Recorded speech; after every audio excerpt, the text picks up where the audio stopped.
That is a problem. There's no doubt about that, that one could have done something over that period, except in the UK we had this extra Brexit shock. And of course we had very low inflation.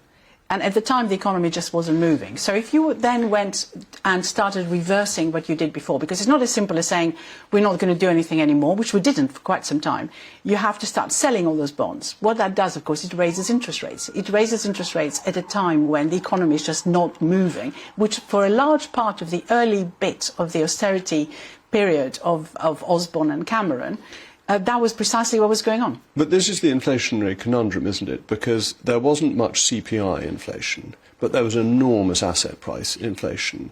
And that ought to have been something the central banks globally were looking at, because it actually made the very rich even richer. It's not something I'm against, but that was the effect of QE. You're absolutely right there. What QE does is it changes sort of the whole picture of equality across the nation. So those with assets do well because interest rates are low.